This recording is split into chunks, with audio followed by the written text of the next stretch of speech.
Well, thank you very much for coming, and thank you Mozilla for hosting us. My name is Yuri Takhteyev. I am with Rangle.io, and I'm going to talk today about directives.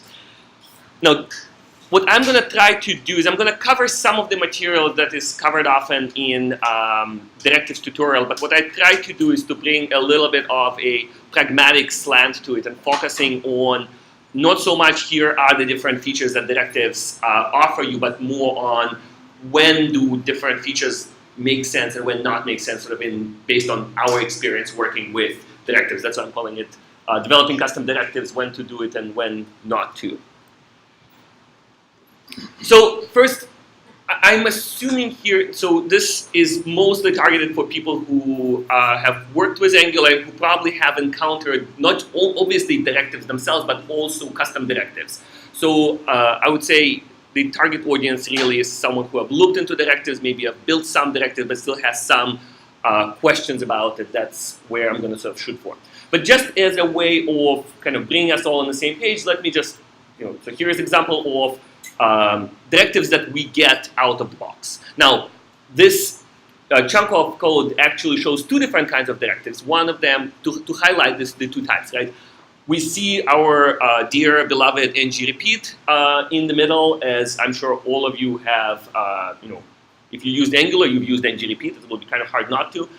And then the other two is the directives that are taken from, provided by Ionic. So at Rangle.io, we use Ionic framework to build mobile applications. And so what Ionic does is provides a set of directives and services that allow you to make it easier to build mobile applications. Now, what's important here is, and I'll come back to Ionic maybe a couple of times, is that the way they package this functionality is, to a large extent, in the form of directives. And the reason I'm bringing this up is because I would say that what Ionic does with directives is probably actually really a good example of how to use directives. So I really encourage everyone after this talk to go and look at what Ionic does and in terms of the interface they offer to you as the user and see if that makes sense for you to emulate in your own projects. So when we talk about using our own directives, so the question of course is that, so we're gonna, we know we love directives, we use them all the time, but should we actually develop our own? Now on this question, Angular the answer seems to be a little bit ambiguous. On one hand, I think that when people kind of come in contact with Angular, directives often seem like the most awesome thing about the Angular framework, right? And in particular, the ability of making your custom directives, so really it's sold by documentation, makes a really compelling case. But I think for a lot of people, once you actually start digging deeper into it, you start wondering, well, what exactly is this for? And what exactly are the cases when you should be building your own directives? Now, when we say when should you be building your own directives, of course, the question is compared to, as opposed to what, right? So what are the alternative solutions that we want to compare directives with? Now, and on this front, I think it's important to consider that sometimes you may want to try to solve with directives, use directives as a better alternative to, say, really bad use of controllers, right? And what I want to make sure is that we actually compare directives with good use of proper alternatives.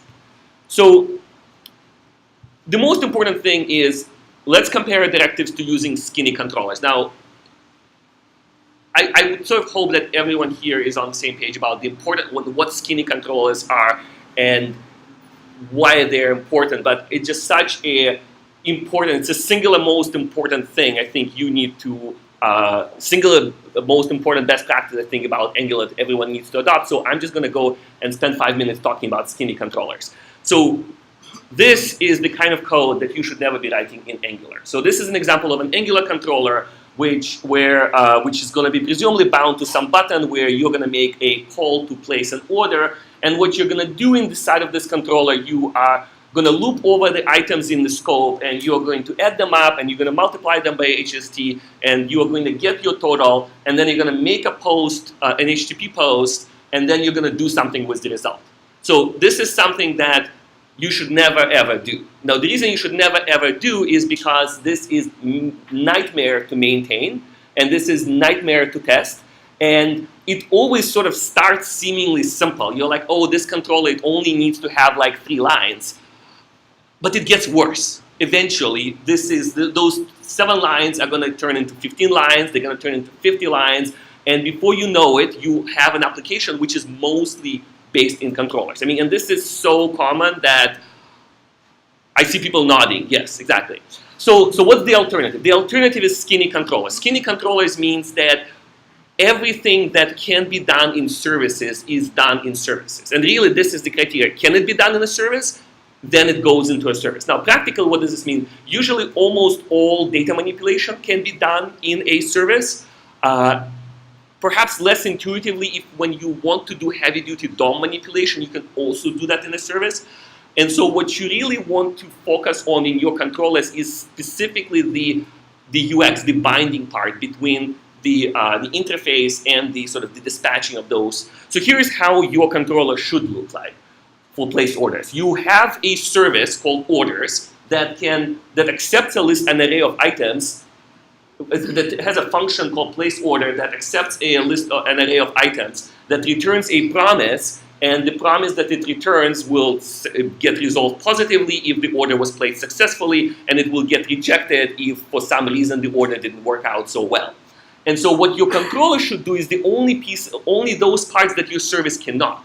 Now, what can your service not do in this case? Well, your service doesn't know what exactly to do UI. It doesn't know actually what are the items that it should order unless you tell it. And it doesn't know what to do in terms of user interface when something went well or something went wrong. So what we do here in the controller, therefore, is we basically start off by doing some simple UI manipulation to put the UI in the state in which it should be while the order is being processed. And then on success, we put it in the state that indicates that the order was placed successfully. And on failure, we adjust the UI to indicate that. So this is how Angular controllers ought to be written. And the important point is the same. All of that applies to directives. So directives are not a solution to code in controllers, but also they are not themselves something that is exempt from this requirement of not doing. So directives are another UI layer element, and neither of them should really have any business logic. All business logic needs to be in services. And this is, if this is new, then this is the most important message about Angular that everyone needs to know. Now, the second thing that's a little bit less subtle is the use of traditional controllers versus what is called controller as. And this is actually, the skinny controllers, everyone kind of rants about, and this is not new, but I think controller as pattern have not really gotten the attention that it deserves. So let me show you an example. So this is what I would call the traditional Angular controller, which is where you basically attach a controller to different elements, you nest them, and then in the middle, you basically attach, you do an ng repeat over some items that are on the scope, and you bind the ng click on a button to the edit, and you bind another one to delete, to showing a delete dialog. And what's the problem with this? Well, who can tell, looking at this code, whether edit is a function that is defined, which of the 3 controllers actually defines the edit function? No, we can make intelligent guesses. We could say, well, there is a controller called editor CTRL. Probably that's the one whose scope includes edit function. But we don't know. And so consequently, debugging code like that could get really, really messy when you've got nested controllers. Now, one solution for this is, well, you don't nest controllers. You just put all of that in one controller, and then you've got your giant controller. Even if you actually offloading all of your work to services, you still got this giant controller. The second alternative is you split your controller into kind of tiny minimalistic pieces, but now you've got this mess where you don't really know which item which function is defined, because basically each controller modifies the scope, and now if the code is structured that way, any one of the controllers has about equal chance to be the one responsible for defining this. So what's the solution? The solution is a pattern called controller as. So in this case, what we would do is we'd say we are going to include, so instead of the controllers defining nested scopes, they actually define independent named scopes. So we're going to import editor controller as editor, delete dialog controller as deleter, and content controller as content. And then every time when we specify which controller we are going to be using, so when we want some data, we want to fire an event, we're going to specify exactly which controller. And so this makes working with overlapping controllers way, way easier. Now, the reason I'm bringing this up, the talk is about directives, but the reason I'm bringing this up is because I want to make sure that when we compare when directives are a better solution, we should be comparing against this, right? So if you've done this, you're using controller ads, you're putting all of your work into services. Now, should you be actually perhaps using directives instead? So what do directives actually give you? There's sort of three main things pragmatically. One is directives give you an opportunity for basically reusing the same thing, especially in particular when you've got a bunch of boilerplate HTML in multiple places. The second one is often cited is DOM manipulation. Now, the DOM manipulation is a funny one because you don't actually have to use directives to do DOM manipulation. You can do the DOM manipulations just fine from a controller.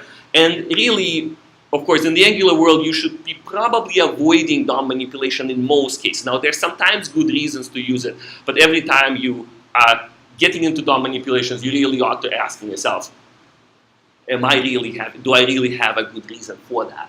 And then finally, and I think this is the most important use of direction, is the degree of isolation. So you use directives when you want your provide a component that is really isolated. Now, this is a tricky one because directives don't have to be isolated. And frankly, in my view, when directives are not isolated, the benefit that they provide versus controllers is sort of iffy in many cases. But when you can actually properly isolate directives, then the benefit can be quite substantial. So let's quickly talk about reuse. Now, so this will be an example where, let's say that we have in our code, we have places where we display usernames, but we want to have a little bit of extra markup around them.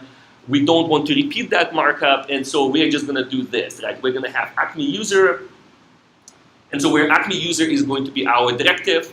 And by the way, so when you come up with names for your directives, unless you're Matthias right there works for Google, he gets to name his directives with ng prefix. To the best of my knowledge, no one else here is working for Google, so please don't, right? Come up with your own prefix. So, in this case, I'm going to use Acme. So Acme user is our directive, and we're going to sort of plug it in multiple times. There's good uses for that. This probably presents a kind of a good case where alternatively we would find it hard to not generate a whole bunch of HTML, but consider some of the alternatives before you do that. So one alternative, obviously, to consider is ng repeat. A lot of times, things that you would be doing with directives, you could actually end up doing simpler with an ng repeat. Consider ng include. If your directive is really not isolated, it offers relatively little benefit over in ng include, which is a bit more transparent. And finally, perhaps least obvious, is consider using advanced views in UI router. In many cases, where these sort of situations where people would want to use directives, a lot of that could be avoided with more sophisticated use of UI router, which I think ends up eventually scaling better. But reuse is a valid reason. That's a common one. Now the second one is degree of isolation. Now, degree of isolation is a double-edged sword, which is that, so if you are working together with a bunch of people on the same project, and it's really all the same project, then implementing some features of that in terms of directives may introduce a bit of an impediment, right? So let's consider this kind of integrated template, right? So this template has 3 controllers, now, which could be cleaned up a bit by using controller as. It has a, and in this case, so on one hand, everything is together, but again, remember, we can fix this with controller as. But the second, on the flip side, having a larger chunk of HTML could actually make your life quite a bit easier when working on that HTML. When you're trying to understand why this HTML doesn't quite behave this way, if you've got it all in one file, it can be quite a bit easier than if you need to look up templates 10 levels deep as you actually, as they come in the form of nested directives, where it becomes quite a bit less transparent of what exactly is happening. Again, ng include also can be potentially a more straightforward and easier to understand manner of nesting your HTML. Now, the second thing is that, so let's imagine that we now, however, decided to really, we're going to modularize, because modularizing is good. And the way we're going to do this is we are going to add a directive called Acme item here. And Acme item is now going to sort of take care of all of the ugly stuff that we had before. And now our template looks quite a bit prettier, right? And so we see that we think that on the first blush, we've really got things a bit more modular, but we haven't actually. The reason we haven't is because if you go back to this, you see that the inner HTML of that template actually makes references to the outside scopes. And so consequently, the only way that we are going to actually make this work now is by implementing Acme item in such a way that it has access to parent scopes and that it makes assumptions about those parent scopes. And in that case, you haven't actually achieved much in terms of isolations. You still cannot take that Acme item and remove it from inside those three nested controllers and drop it in somewhere else. Because if you do, it's going to stop working. Okay? So in that sense, I would say that when you're using directives and you are not really working with a sort of isolated or sort of reduced scope, then a lot of the benefits of isolation end up being gone. And again, so in that case, you may want to consider using something like, ng-include, because really you're getting sort of relatively few benefits. So now let me talk now about developing directives and some of the sort of tools that directives offer you, but kind of looking at it now from this perspective of how do we actually use directives to achieve a degree of isolation. So let's start with a basic directive definition. This is, I'm sort of guessing most of you have probably looked at least briefly at directive tutorials, so this is not new, but let me just do a quick review. So the way you define the directive in Angular is you provide the name. There is a funny convention where you specify the name when you define it as in camel case, while it actually becomes hyphenated when you use it. Your directive is really defined as a function that returns a directive definition object. And your directive definition object, you could either just sort of construct and return it at the same time, though as I'll show in the later slides, oftentimes, once you're working with something larger, you'll probably want to create that object, make some modifications to it, then return it. So the important items are the most basic fields of the directive definition object is restrict, which specifies whether your directive is going to function as an attribute, as an element name, or both. So E for element name, A for attribute, AE for both. Those are the three common cases. There is also a class option, but I'll skip that. Replace through specifies whether your directive is going to replace the content of the element with a template.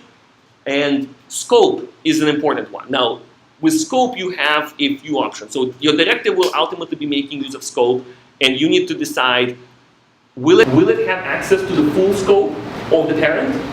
And when you do that, you've got to ask yourself, what are you actually gaining with that directive? Will it have an access to basically a child scope where it still has access to the parents' fields, but it doesn't modify them necessarily directly, unless of course they have an extra dot in them?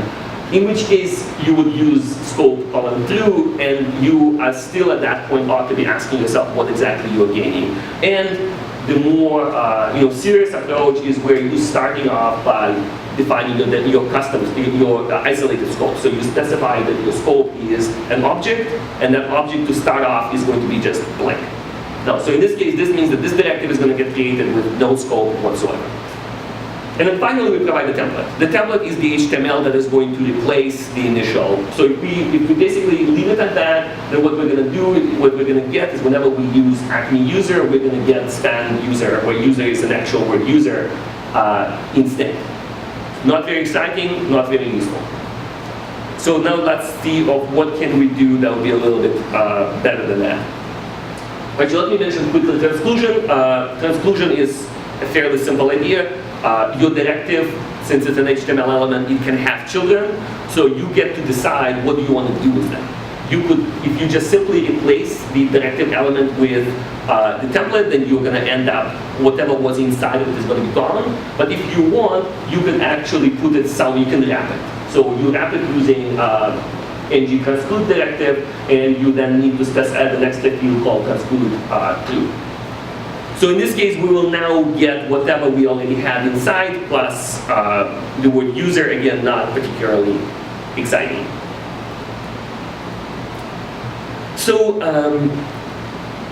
now, and then finally, and this is the case, just going through basics so that before we move on to the more exciting things, is an external template. Usually once your directive, if your directive has the type of HTML that you actually really are concerned about not replicating all over the place, chances are it's big enough that you probably don't want to be trying to, it's probably multi-line HTML, which gets really nasty if you're trying to include it inside of your directive code. Plus, if you're trying to split the work between design and development, it really helps to have that in a file. So you put that in a template file, and then you just link it with URL. So now, in order for your directive to do something a bit more exciting, what we're going to need to do is we're going to need to use a link function. Now, the directive tutorials sometimes talk about, well, there's a link function and there's a compile function. The compile function I'll mention briefly, but let's just say for now that compile function, if you come out of here not remembering what compile function is, better for you, because by and large, it's very, very rarely that you are actually going to need a compile function. On the other hand, link function is something that you're probably going to need to make your directive do anything remotely interesting. So link function takes 3 arguments. It takes actually more than 3 arguments, but 3 arguments is the ones that you will probably usually be using. The scope argument, element argument, and attributes. Now, those, just to kind of keep you on your toes, they don't work. So you might think that, you might sort of expect that they're going to work like arguments in controllers, which is via dependency injection, but they don't. Those are 3 positional arguments. You can call them whatever you want, but what matters here is position. Now, if you want to actually dependency inject services into directives, you do that at a higher level after, and I'll show you in a second. What you do here, however, is that you do have scope passed into you as the first argument. The element is the pointer to the actual DOM element, or not literally DOM, but DJQ-like, so it's a kind of a jQuery-like object that refers to the directive's element, and then attributes is an object of attributes. So what you can then start doing is you can start making use of your scope when your link function gets called when your directive is instantiates and it gets linked with a context, and at that point you can actually modify your scope and maybe modify, do DOM manipulations on the element, perhaps make use of attributes, and then this is ultimately going to the content of your scope is going to get reflected in your template. Also, so when you're actually doing, when your directives go beyond anything trivial, usually it works a bit better if you actually define your directive definition object as a variable and then make some modifications to it, because in that case you have a bit more of a flexibility of defining functions and doing some of the other work in between. Which of course you should try to keep to a minimum. You should try to push that work into services whenever you can, but you may not always be able to do that. So now, if you are working with an isolated scope, which is to say your directive doesn't just go and get to have full access to your its parent scope, which is what needs to be happen is if your directive is to actually be mobile between different contexts, then how do you communicate with it, right? And in particular, notice think of the way directives like built-in directives work, right? You don't actually need to think much about how they interact, right? So how they work internally. Instead, you control them through, by and large, 2 main mechanisms. One mechanism is attributes, and the other mechanism is services. And I will mention services first, because I think that for an internal use, often services provide a better communication approach. And it's much more straightforward, and basically so your directive could be using an isolated scope and having no whatsoever connection with its parent.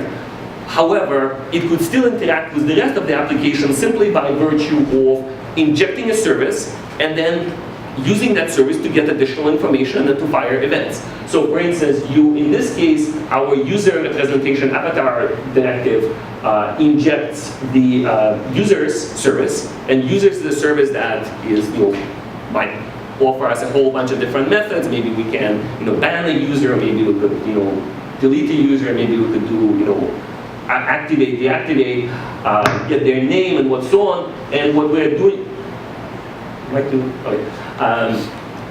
and so here what we're going to do is that we're going to just use scope. So inside of our link function, we're going to get the hold of the user's service. And let's for now imagine that our user service just gives us whatever is the name of the current user. It's the most trivial use. And we're going to get that value, we're going to set this to scope.name, and this will allow us to then modify our template where the directive actually displays the name of the current user. Now this can be used in those cases where you have a directive that really is only used once. Now which is a case. If you have a directive used multiple times and you take this approach, of course the downside is that all of your directives are going to be showing the same username, and that's not very exciting. So what you want is you want each directive to actually be to be able to control each directive independently to show information about different users. So for that, again, so where the use of services for communication with the REST application, I'm taking this as sort of as a bit of a given if you're using directives internally. But then your next level of attack is using attributes. So what we're going to want to do is we're going to want to specify username, and if I were really more diligent, I probably would prefix it with Acme username, but I'm lazy, so I'm not going to. Actually, it's not so much that I'm lazy, but the slides end up kind of getting off the... when you do that, consider prefixing all of your directive attributes. So we're going to want to, the way we're going to want this to work is we will want to specify the actual username as the username attribute, and we will want our directive to show information about that user. And this turns out is really, really simple with an isolated scope. So the way we're going to do this is we're going to use the @username when defining the scope. We're going to say username colon @username. Since the names are actually the same, we could skip the @username and just put @. It means the same thing. And what this means is that the directives, the username field on the directive scope is going to be set upon instantiation to the string value that is passed into the attribute username. Now, again, one of the things here is that keep in mind this sort of the change between camel case and hyphenation that applies here. So if we would want to, if we were to use acme-username, we would use it as acme-username in our HTML, but we would refer to it as acme username camel case in all of our JavaScript code.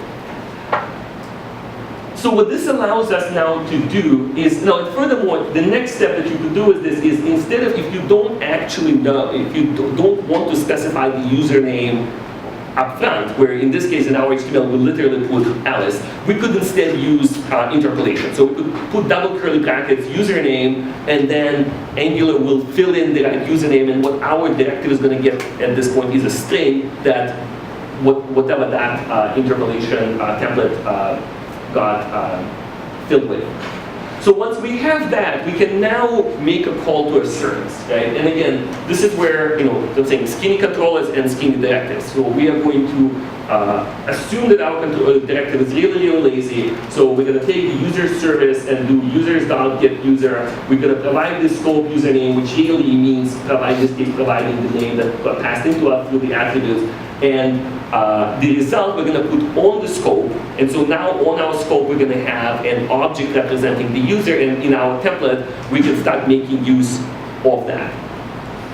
So this is a very common case. This is a very sort of straightforward way of using, and it probably should be your sort of first. So I mean, if you're sort of between the different @ versus equal versus, if you're not sure which one you want, try this one first. Now, sometimes we want a level of integration that's a bit more aggressive. And this is what Angular calls two-way binding, still two-way binding using attributes. So what we're going to basically now at this point, instead of simply saying that the caller gets to pass in the string value, which they can either specify as a string literal, or they can use an Angular template, Angular interpolation to fill it in. With two-way binding, we are now opening a little hole in our isolated scope and specifying which of the name of the field in the model that we actually want to give our directive access to. So in this case, notice that where we say username equals user, so instead of saying username equals and specifying the actual username, we specify the name of the scope variable. So what is going to happen is that, and we change that from at to equal, and so what this means is that Angular will now give us whatever is going to, so the username is going to be set to the same variable, to the same object that is identified as user in the parent scope. This is living a bit more dangerously because now, on one hand, you get a lot more access. Now your directive can actually start reaching out into the parent scope. And of course, this also means that you're now introducing an opportunity that your directive assumes makes assumption about parent scope. And consequently, when you take that directive and you plug it in a different context, it may no longer work that way because the user object that it gets passed, in this case, may have a different structure. So if you're sticking with strings, you're definitely sort of making fewer assumptions, and in that sense, you are going to make your directives a lot more reusable. Now finally, and this is sort of for completeness, there's a third option that you will see in sort of your typical directive tutorial, which is the ampersand. The ampersand I find is a little harder to understand, but what it really does is that it provides a method for binding callbacks. So what we want to do here is we want to allow our whoever uses the directive to provide a function that the directive will actually be able to call when it feels like it. So in this case, let's imagine a situation where we are going to have, from inside directive, we're going to have a button that is going to ban the user. And when the user gets banned, for whatever reason, the outside controller actually needs to know about it. Now, so the way we're going to link them is we're going to provide a onBan attribute, and onBan attribute will allow the user of the directive to specify a function that they want to call. Now, in this case, handleBan is a function on parent scope. It's a function on parent scope that we don't know directly about. We don't really know what exactly the caller is going to use. What we're going to do is we're going to say, well, onBan, so we're going to import this reference to that method into our scope as fireban. So, and this is the function that we're going to call when we want to dispatch essentially that action. So then in our link function, perhaps in response to a button click or something, we're going to call scope.fireban, and this will cause handleban to be called. And so this allows the outside user to basically subscribe to things that happen inside of a directive.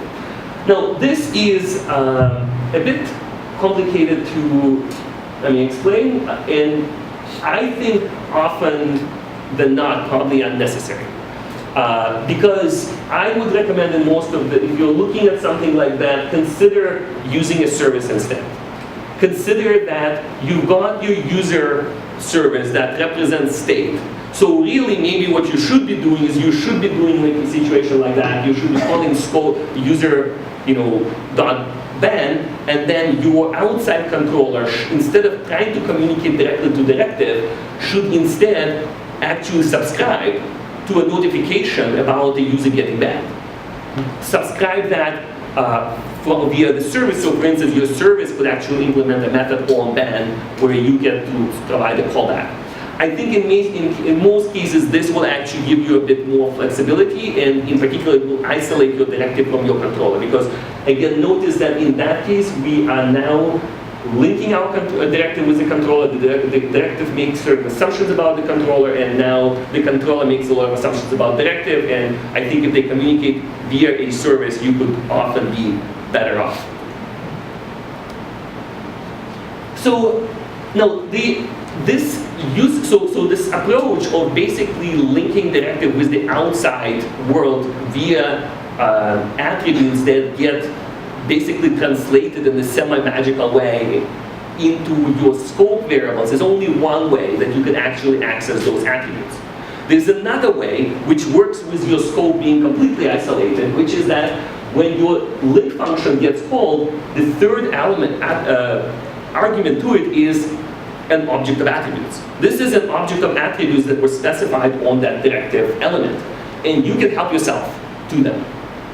Now, So in this case, for instance, if instead of doing this mapping, we could instead just do attributes.username, and this is going to give us whatever the user ended up putting there. Now, this works really well if we want to do this as an equivalent of simply passing strings, right? Because if the user said username equals Alice, then we're going to actually get attributes.username is going to get evaluated to Alice. Furthermore, if we really want to actually link it dynamically, we can again go back to the solution of using interpolation. So if we specify curly bracket, double curly brackets user, then whatever is the value of user is going to get passed to us and appear as attributes.username. So this works, this works for simple cases, but the cool thing is that you can actually do quite a bit more than that. And the things that you can do there gets quite exciting. So what you can do is you could, let's imagine the following situation where we want, our directive is going to provide us with an ability to name a user and then specify a cost. Let's say maybe this is whatever user is going to get charged, where the caller of the directive, the user of the directive, gets to specify the formula by which the cost is calculated. So in this case, we're going to say that it's going to be users hours times users rate, but we actually have an option of multiplying this by discount, or we have an option of subtracting discount, or adding HST, and so doing a few things like that. So we can actually make this work, and we can make this work even though, notice that in this case, regardless of whether hours and rates actually have any meaning in the parent scope. Instead, what we're going to do is we're going to take an approach where we get the actual user record using the username from a service, and then we are going to evaluate that expression in the context that we're going to set up based on actual user record. So the way we would do that is we would use a $parse. Obviously, $parse is something we would need to dependency inject to be able to use it. And we're going to $parse the value attributes.cost. Now notice that we could have taken it from another string, but we're going to, in this case, get it from the attribute. And what this gives us is a getter, which basically takes an object and converts those values into so it gives us that calculation. So in this case, what we're going to do is, not knowing what exactly the user is going to want to use in their formula, we're going to give them a context that includes cost, hours, and discount, and we're going to let them do the calculation as they want. And so the end result of this is that the user is going to get shown with the product of hours and rate, where those are whatever it is that we pass at that point. Yeah? You have the hours, but you don't have the rate in there. You need to pass on to parse. Oh yes, sorry. This is shameful. Yes. What I meant is that where I said cost colon user data.cost, that really should have been rate colon user data.rate. Apologies. Yes. Yes. So the idea is that we actually, now obviously if you're looking at this, you're thinking like, couldn't we just pass user data to get cost? And the answer, of course, is yes. The reason I'm not doing this is just sort of expose what is happening there, right? Because the idea is that we really pass an object that is in the context of which that expression is going to get evaluated. And so that is actually pretty cool, and this gives us quite a bit of flexibility, where notice that, the important thing here is that we're making use of a service to get actual user data. And the only thing we're getting from the parent context, from the parent scope, is the actual username. We're not making an assumption that hours sits somewhere on the scope. We're not making an assumption that rate is somewhere on the parent scope. We're making almost no assumptions. In fact, we're making no assumptions about actual user scope, other than the fact that if the user is, so the user of the directive is making assumptions about their scope. They're saying, well, I'm going to actually evaluate the user field to pass that in, but they could alternatively simply go ahead and specify this as string literate. They could just simply say username equals Alice, and then we would go and look up Alice, and again, so in that sense, we're making no assumptions about it. And so now this provides us with a really good degree of isolation, and this is how you would go about implementing directive-based APIs of the sort that a service like Ionic provides you, right? So the wonderful thing about directives in the way that Ionic uses them is that they are actually fairly context independent. So the Ionic doesn't make a lot of assumptions about where exactly you're going to plug in a particular component. It does not assume that you have items on the scope. What it assumes is that you're going to pass into it through attributes the exact things that you need. And when you do that, then directives really pay off. Now, when would you want to do that? Again, if you're doing your own project, your one-person team, you are going to go ahead and isolate half of your code into tiny directives, and then you're going to assemble it into larger things. You may find that this is, and this is the only project in the context of which those directives are going to be used, you may be adding quite a bit of complexity without necessarily having that much gain. Now, on the other extreme, again, think of a case of a platform like Ionic.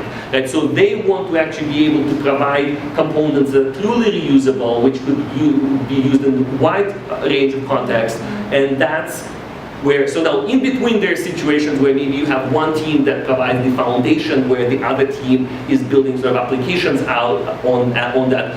That would be a good use of directives, where you basically say, well, we're not going to make a lot of assumptions about what the applications are going to look like and where those are going to use. We just really want to provide reusable components. Now, this next step is compile. I think the truth is you may well never really come across a situation where you actually need a compile function. But since everyone knows that directives involve compile functions, let me just go through this briefly and illustrate a sort of an odd case where compile function will allow you to do something that you cannot do with a plain link function. So the difference between compile and link is that compile function gets called on the raw element before the context information, the scope information is available. And what this allows you to do is it allows you to do early DOM manipulation. Now, in most cases, the kind of DOM manipulation, so basically in case of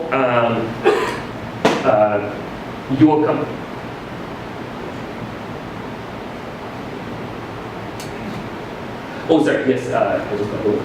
So when you compile, let me actually start from the other end. What your compile function ultimately is going to do is it's going to take a few arguments, of which the most relevant ones is usually referred to as T element and T attributes. And this is your element as it was originally entered into the template, and the attributes as they were originally there. And it will generate a link function. So instead of you specifying a link function, you as simply directive.link equals a function, you will now actually return that function. The signature of that function is going to be the same, but usually in that context, just to clarify, you will refer to the element that you get here as I element and the attributes as I attributes. Now, in a lot of uses, if you actually look carefully, you will realize that the elements that you're getting there and the attributes that you're getting there are actually the same. So you actually sort of get little benefit other than fun of extra complexity by adding compile. The one case where it really does make a difference is if your compile function in its early phase is going to manipulate the template object in such a way that is actually needs to be done before the templates get filled. So a most simple example to understand is a situation where your compile function will attempt to go ahead and duplicate, for instance, the element itself. Now think of the way ngRepeat works. Now, to implement something like ngRepeat, you will need a compile function. So what ngRepeat does is that the element on which you put ngRepeat is actually going to get cloned. Right? So if you have ngRepeat over 10 elements, then let's see, that you have li, and that li has an ngRepeat directive on it, and it has a loops over an array of 10 elements, you will end up with 10 li's. Each of those li's is going to actually get the link function called on it separately.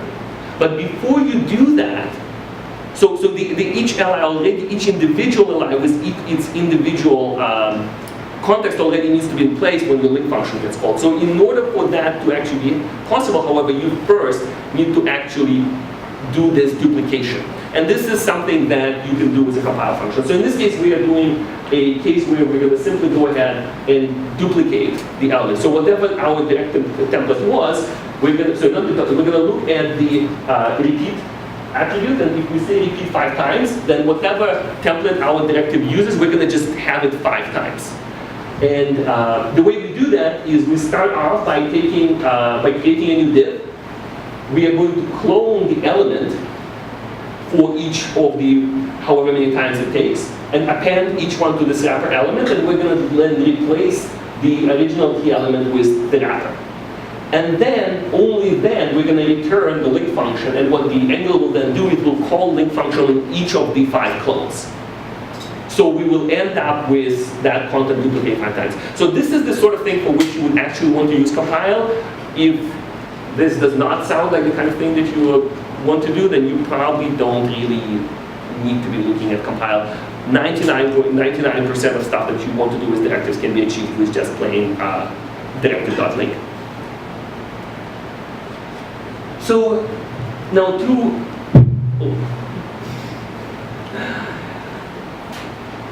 all of that said, a really important component in communicating between directives and the outside world really got to be services. And I want to again now highlight the way Ionic, one of the ways in which Ionic uses, and this is I think a really important pattern, is where instead of trying to figure out how to make a controller talk to a directive, you create a service that will essentially function as a remote control for a directive.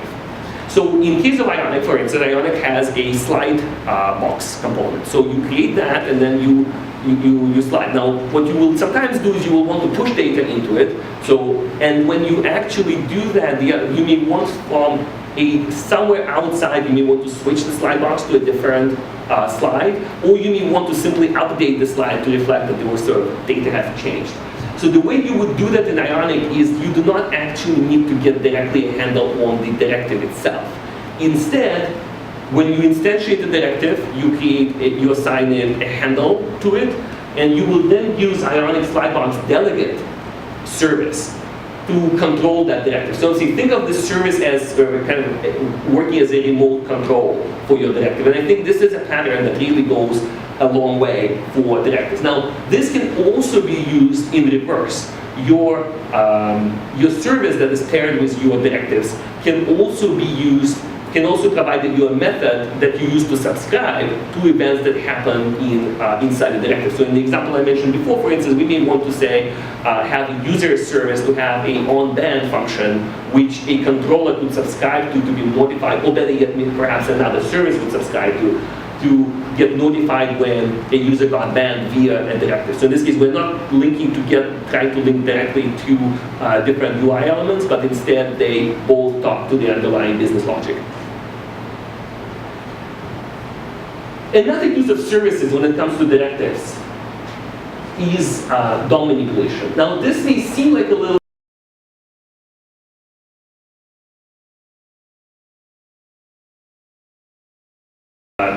to manipulate DOM. Now, first of all, you can actually manipulate DOM just fine from the controller. And just deploy our controller and you go at it.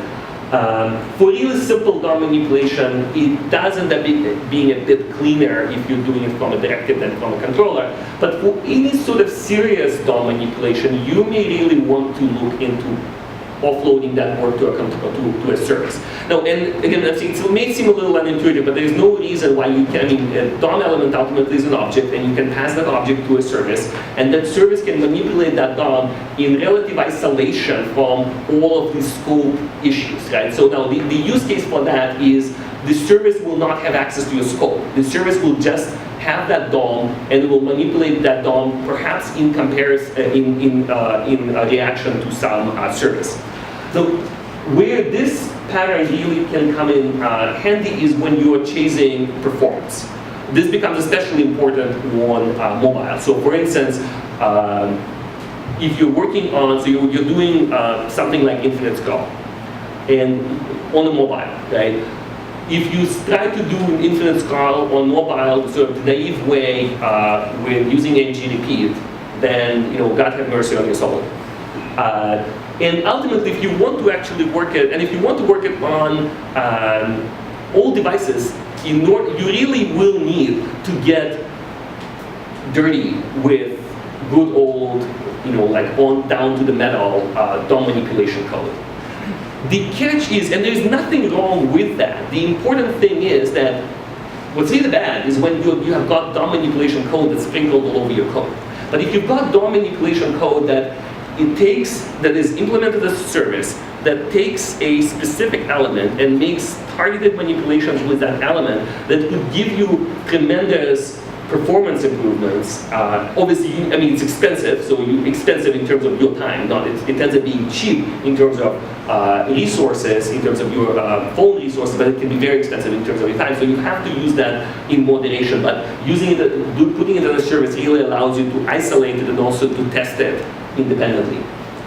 So in this case, again, let's say that if we're actually making an internet crawler that we really want to work in a very custom way, the way we would want to probably do it is have a crawler service that has make crawler, where we pass to it an ID that we got, that the user supplied, and the element on which is going to actually be doing manipulation, and then we leave our directive largely at that. It's not going to actually go and start doing funky things like keeping track of which DOM sub-elements need to be moved on or put on, and sort of doing things like that. So to bring this to a close, and perhaps some people would have started with that, but testing. Now, testing directives is definitely possible, and if you want to test directives, then the way you would do this is you would basically provide a template, which is the template for how you would be using directives, the directives. So in this case, it would be our Acme user, in Angular brackets with the username specified. You will then provide it a scope. Now, hopefully your directive is written in such a way that it doesn't actually care what scope it is, but if your directive is tied to a scope that you provided there, so you generate then an element which represents the instantiated directive. If you've got a service that acts essentially as a remote control to that directive, you could be using that at the same time. Alternatively, you could just start simulating things like clicks on the element. Now, this element is your JQLite object, so you could navigate it, you could traverse it, you could find children, you could find a button in it, you could fire a click, and then you do your sort of standard, things like, in this case, I'm using sign-on to check that a particular function got called after we fired a click. I'm not going to get into details of this, but one thing that I want to say about testing directives is that I don't want to say don't, because, more testing is almost always better than less testing. But I would say that don't spend a lot of time on testing your directives until you ensure that all of your directives are really skinny. Because it's much, much easier to test services than it is to test directives.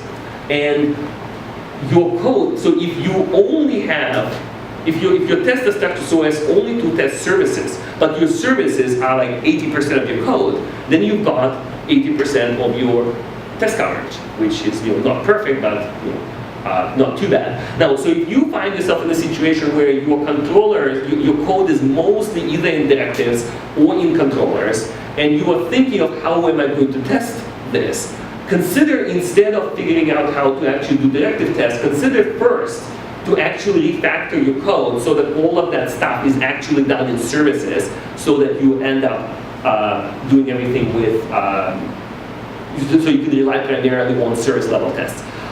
So say until your code is primarily service oriented, primarily based on services, and your services are thoroughly tested, which are a low-hanging fruit when it comes to testing. You have no excuse to not test services.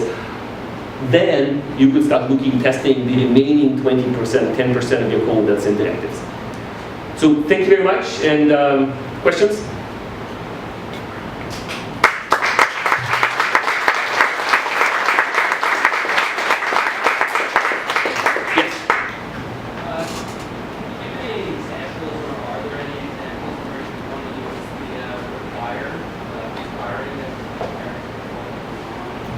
Can you say it again? Are there any examples where you want to use